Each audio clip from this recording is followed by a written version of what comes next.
This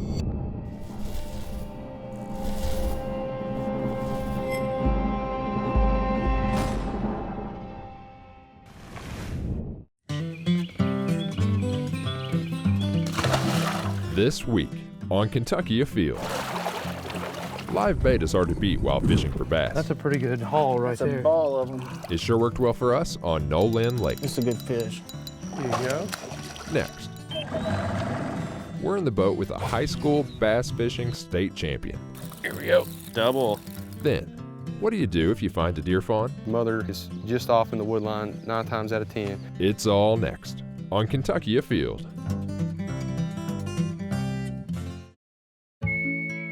Dear Mom, I know a secret. You're a kid too. Salado is open and open for fun. We can go see deer, wink at wildcats, and giggle at that big black bear. You know he's your favorite. There's enormous elk, awesome aquariums, and we can even take a picnic lunch. And if you're really good, I'll let you take me back again. The Salado Wildlife Education Center in Frankfort. Come prowl a while. Yeah, we got one. Sweet. A muskrat? Yeah. Good job. What do you know about that, man? That's a good fish, man.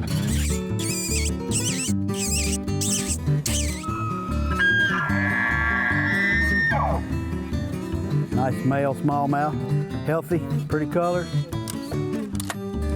Cody, here. Find us one more good pheasant, Cody. As biologists, we catch ducks and we place bands on them. And it's just a really excellent place to see cottonmouths. What do you think? That was pretty fun.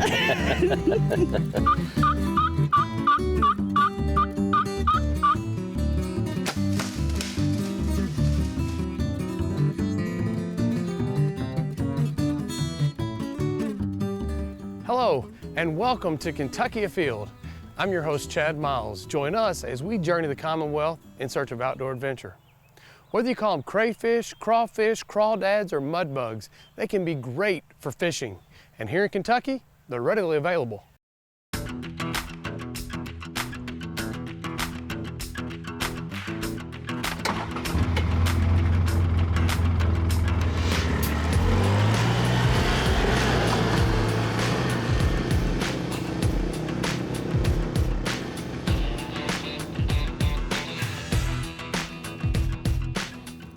So this creek looks a little deeper than what we're used to, but today we're doing something that really reminds me of our childhood. This is how we learned how to catch bass. It is. We would go bass fishing and we'd get up and get our burlap bag, our creek crawling shoes, some old shorts, and go try and get us 30 to 40 crayfish to bass fish with. We're gonna take a seine and a little net and go through, and like I say, we want 15 or 20.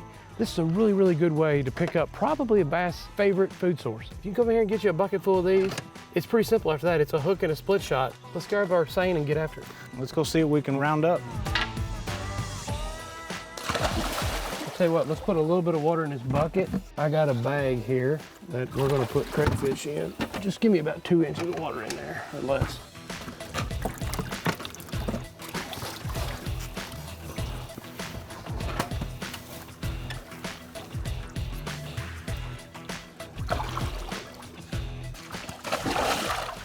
Oh man, that feels great. Yeah, can almost be a little cooler. All right, let's just pull it up real quick, see if there's any in there yet. Oh, bluegill. Too bad we're not catfishing today. That would be the ultimate piece of bait right there. It's your lucky day, buddy. I think sometimes if I can get up in here, scare them that way, this is how you really get bunches of them. All right, try it again. There we go. Got about 10. And every one of those are the size we're looking for. One more pass like that, and we'll pretty much have what we need. I think with the first couple passes, we were in too deep of water. You got to find that perfect mix where them crayfish like to get. That was a good run there.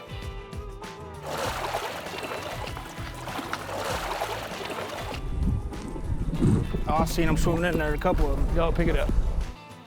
Look at that. That's a pretty good haul right there. That's a ball of them. I tell you, there's a million different ways you can do this. If you get in an area that's really, really rocky and you can spot them and see them, but you can't drag a seine, I just take a butterfly net and poke right in front of them, and they'll swim right into the net. Of course, you can always hand grab them. Let's get these things in the cooler, make sure that they're not fully submerged, and they can crawl up this burlap and get them to the lake. What do you think? Well, we've done the work. Now time to see if we can hold up on our end of the deal and catch some fish. That's right.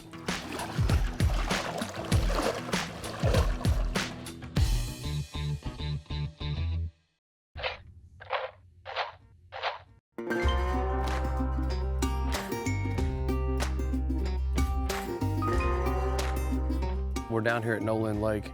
We decided to fish this lake because we know where there's some rocks that should be perfect for using these crayfish. Last night what we did is we got a cooler that had about an inch of water in it, and we just draped this top end over the top of the cooler so that they can crawl up out of the water. If you leave them submerged in the water the whole night, they will die, so you don't want to do that.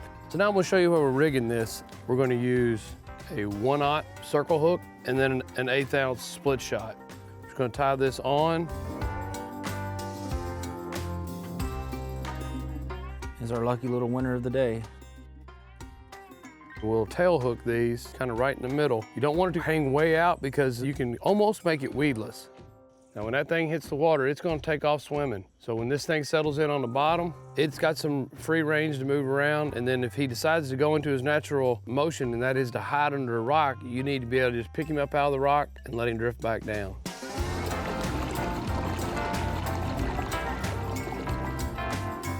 Here we go, got one running right now. Let me get the net. I don't think it's that big. Maybe bigger than I thought. Might want to grab the net.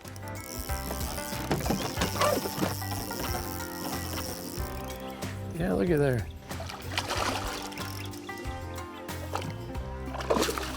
Oh, big shot. It's a nice bass right there. Try to let that thing settle in down there around that rock, and I just pick it up, let my crayfish swim back down. Pick it up, let that crayfish swim back down. He just picked it up, never felt him hit it, just saw him run with it. Very, very typical. Now this is a pretty decent bass for no-lin. No-lin's known for a lot of numbers, but really when you start catching 3, 4 pounders, there's a bunch in here, you gotta work through a lot of numbers to get there. But there you go. Nice fish. There's a fish right there. Oh. I mean, he was all over it. Cast right back over there, Chad.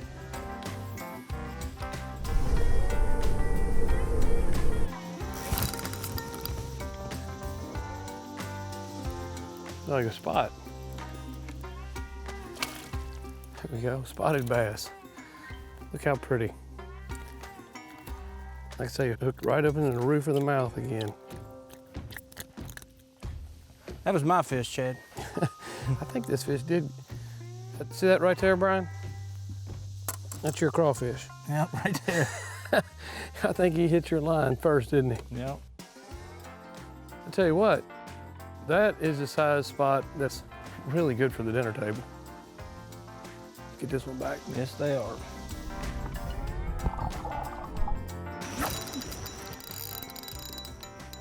This is a good fish. There you go.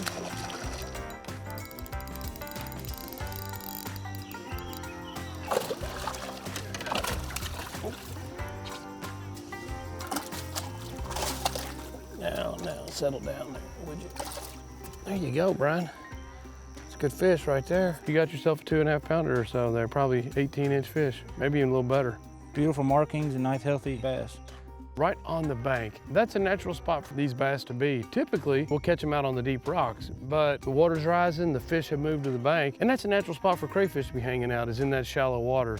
There's another one running with it right now.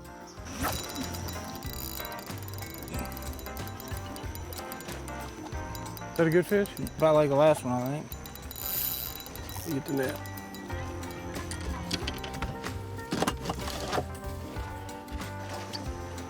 There you go. There you go. Look at that. Where'd that come from? I don't know. That fish must have had that and just spit it out. There you go. That's exactly why I use a circle hook. Look where that hook is at. Right in the corner. Nice and easy to pop that hook right out, and doesn't hurt that fish at all.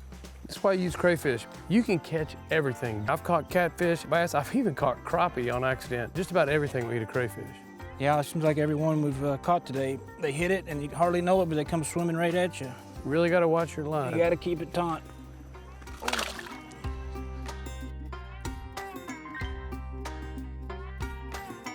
That's when you know you got a good soul right there. Butterfly just hangs out on you.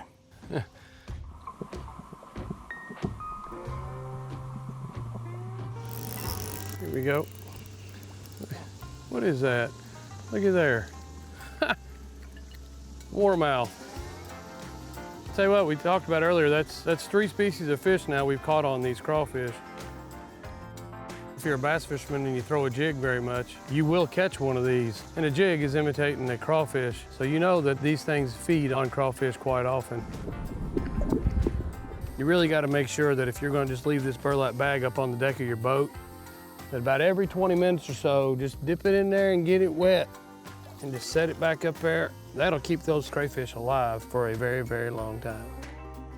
Well, Brian, we don't get out and do this enough. To go out and just give whatever Mother Nature provides you and take it fishing, there's something really cool about that. I think it's all part of the experience. It's always good to get out with your brother and spend some quality time, and it brings back a lot of memories, that's for sure. Yeah, it's a good time. If you're in high school and you love fishing and you're not fishing for your school team, you may be missing out.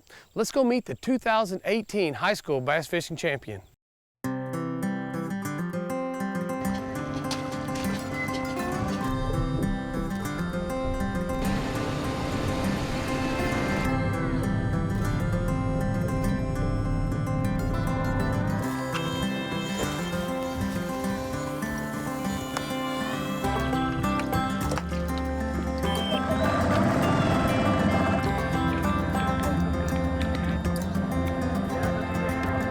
Today we're out here at Kentucky Lake fishing with the 2018 Kentucky High School Bass Fishing Champion.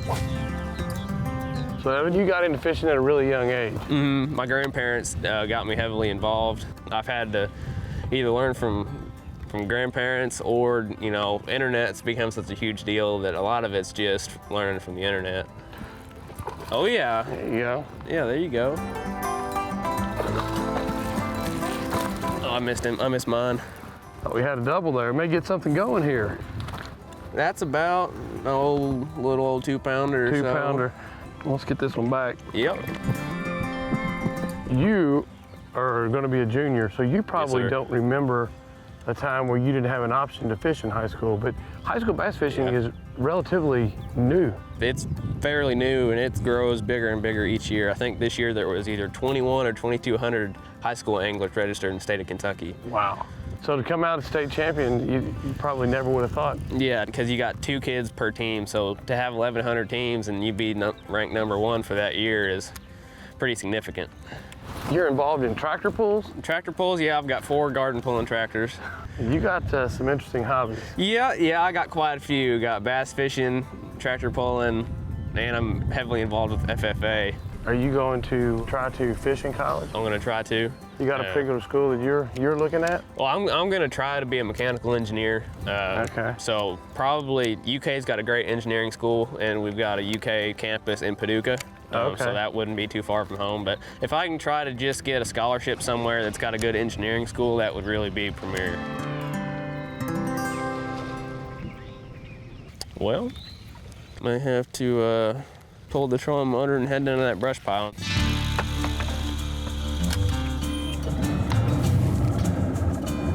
Yeah, we're gonna run on down here to this little secret spot, but let's head on down there.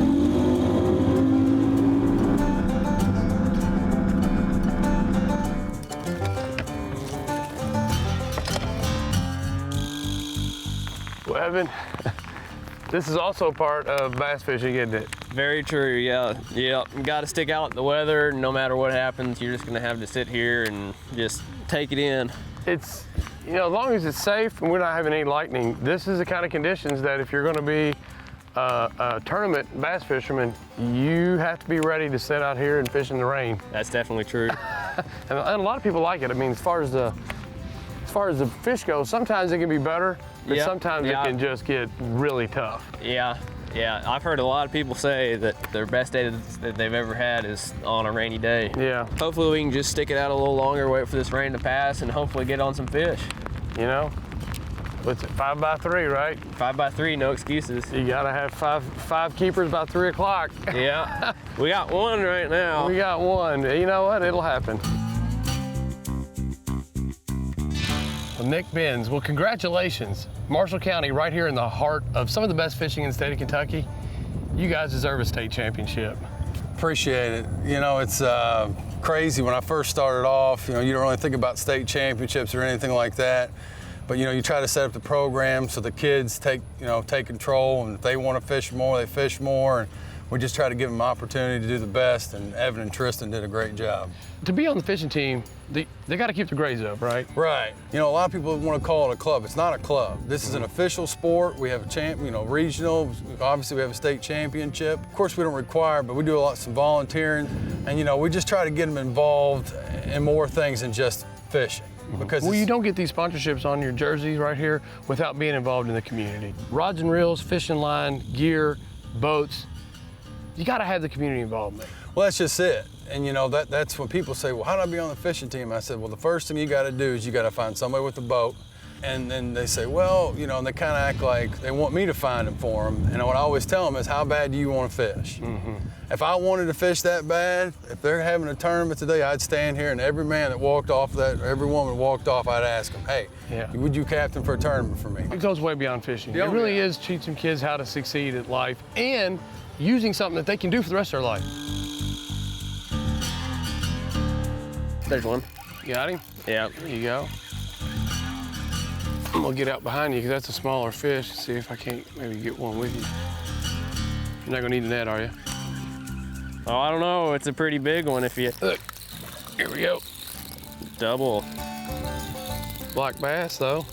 Oh, yeah. Don't think they're gonna keep, but I'll tell you what, they're fun. Maybe if it was a 10-inch. Maybe if we added mine to yours. We caught 15-inch of fish at the same time. Yeah. Actually, he came off. Mine got off right there at the It's bottom. all right. But I landed on one. Oh, there we go. Here we go. There you go. That's why you fish the jumps right there. It's hard to just... I got a white. Look at that. You do have a white. Now, the whites and the largemouth are in that same school together. Isn't that crazy? Now, the interesting thing is, people that don't know anything about tournament fishing, this is a bass. This is a bass. It's a different species of bass. It's a white bass and not a black bass. Correct. So if you were tournament fishing, even if you caught a 3 or 4 pounder one of those, you couldn't weigh that in a tournament. Yeah, right? you couldn't because it's not a largemouth or a smallmouth bass. It is a white bass. But they're in there together chasing that bait. That fry. They are. Yep. So it's like I said, I know you're a tournament guy. Yep. But when I see this bait come up and these fish start chasing it, I just can't not cast them. It's hard to resist, isn't it? It's so much fun. Yep. That was a good time. I can tell you're a passionate fisherman, and it doesn't surprise me that you're the state champion. Thank you.